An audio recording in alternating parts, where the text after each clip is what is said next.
Fanny Gressmer, Pause Café. Est-ce que vous êtes busy? Est-ce que vous êtes overbooké? Est-ce que vous avez un call? Je fais tout ça. Vous êtes tout ça en même temps. Oui. Ça, vous l'avez vécu, on le vit à la télé et partout. Oui. On jargonne, on fait des calls, on fait tous ces mots anglais. Brainstorm. Et on est archi busy et on est overbooké. Et on est busy. Comment vous expliquez tout ça? Vous avez voulu nous en parler aujourd'hui parce que c'est un peu le mal du siècle. Vous n'aimez pas trop ces anglicismes. Moi, j'ai beaucoup de mal. Vous savez, j'écris des livres, donc j'essaie plutôt d'essayer de parler en français. Moi, je vous ai écrit un mail en tout cas. Ouais, vous m'avez fait un mail. Je vous l'ai envoyé hier. On va le voir à l'écran.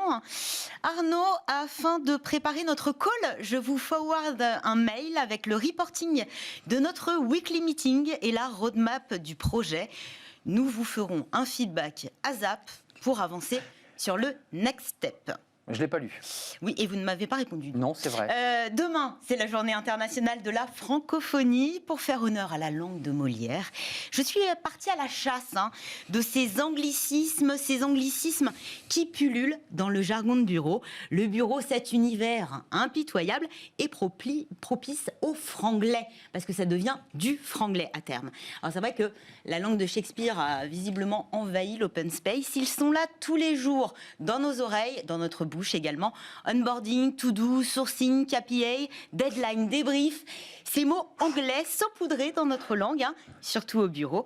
Alors c'est vrai qu'ils deviennent si communs que il ne nous viendrait même plus à l'esprit des fois d'utiliser la version française qui porte pourtant tout autant de sens. On ne fait plus de réunions pour réfléchir, non. On brainstorm. On ne passe plus d'appels téléphoniques. Non, on a des calls. Voilà, résultat. On parle anglais un petit peu tous les jours sans vraiment le vouloir, ni parfois toujours le comprendre. Et le constat est d'autant plus paradoxal que les Français ne sont pas connus pour leur maîtrise de la langue de Shakespeare, loin de là. La dernière étude de l'Institut de formation Education First place la France à la 28e place des pays maîtrisant l'anglais, juste derrière l'Estonie, l'Argentine et les Philippines. Vraiment pas de quoi fanfaronner. Mais au risque, pourquoi l'anglais envahit les bureaux? D'abord, il a envahi le... J'ai envie de vous dire, bienvenue dans la Startup Nation. Oui, d'accord. C'est une blague. Mais en réalité, ça ne date clairement pas d'hier, ni de la Startup Nation. Alors, c'est vrai qu'en 1994, la loi Toubon consacre le français comme la langue de référence au travail, en particulier pour les documents de travail, on peut le comprendre. Tous les documents qui comportent, je cite, des obligations pour le salarié ou des dispositions dont la connaissance est nécessaire à celui-ci pour l'exécution de son travail. Donc, par exemple, le règlement intérieur, les accords d'entreprise ou encore le contrat de travail. Cette même loi impose de franciser les intitulés de poste dans les offres d'emploi à défaut de traduction équivalente. L'entreprise doit précisément décrire en français les missions du poste et de la fonction. On salue au passage tous les CEO, les product managers et autres lead développeurs. C'est vrai, le CEO, on l'a beaucoup Mais ici. oui, on les a. J'ai souvent du mal d'ailleurs à utiliser cette expression anglaise. Chief Executive Officer. Malgré la loi, l'anglais s'est imposé aussi parce que l'Union européenne, parce que la Commission européenne, parce que l'Europe impose une langue commune et c'est plutôt l'anglais. Oui, plutôt l'anglais, la langue des affaires. Alors c'est vrai que déjà cette loi, elle s'immisce rarement dans nos discussions que l'on a au bureau, ce fameux jargon. Et que ce jargon, cette novlangue, se propage par mimétisme et par automatisme.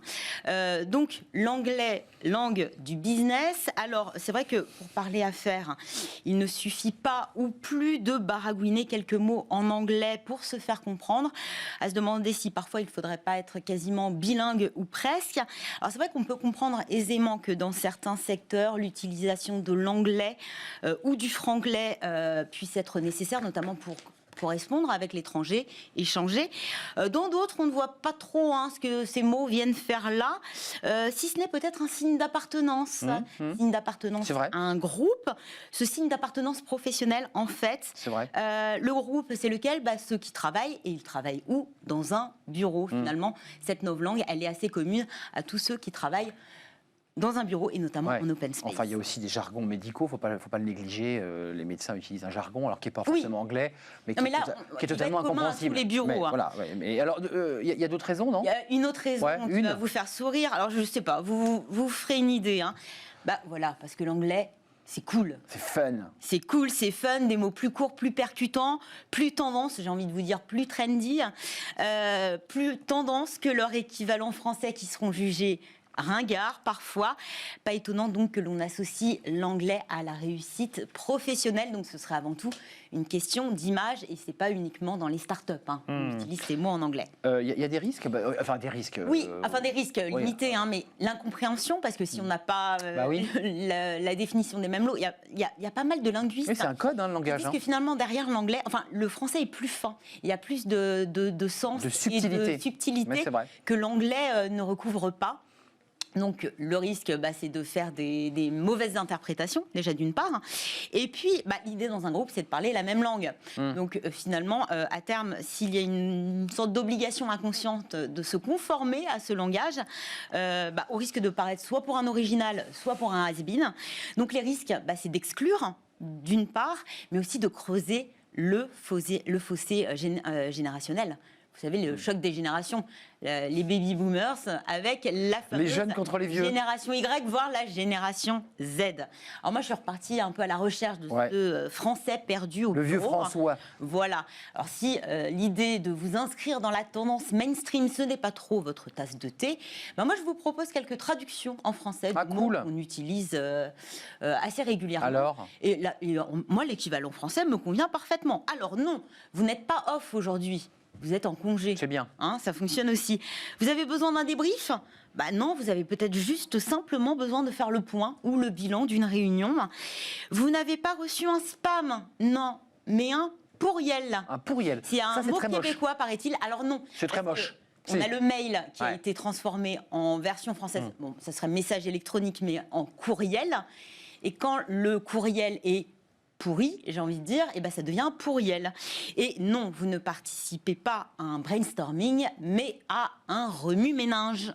Un remue-ménage. Bon, c'est pas mal. C'est l'occasion d'être assez original. Et on arrête aussi le click and collect. Merci Fanny. Aussi. On arrête le click and collect. C'est ce grand débat de savoir si on dit click and collect. Ceci étant, c'est vrai qu'on peut trouver des équivalences, parfois pas très belles d'ailleurs au demeurant. TechCare. Quelle était la traduction du click and collect ? Justement, j'étais en train de le chercher en vous le disant. On vous en parle lundi. On va chercher. De toute façon, on risque d'avoir besoin du click and collect, vu le débat qu'on va ouvrir dans quelques instants. Merci Fanny. TechCare. Prenez soin de vous. YouTube. YouTube, c'est très bien. Donc, on maîtrise pas mal l'anglais quand même. Merci Fanny. Bon week-end à vous. On se retrouve lundi pour une nouvelle pause café. Une pause tout de suite. On va s'intéresser avec nos experts à ce reconfinement qui ne dit pas vraiment son nom tout en le disant. Les conséquences économiques, les conséquences sur les commerçants et puis évidemment les effets sanitaires. Et puis on parlera de l'Europe aussi. Oui, quel rôle joue l'Europe dans cette crise Covid ? Est-ce que c'est le naufrage européen ? On en parle avec mes invités. C'est dans quelques secondes. Venez nous rejoindre.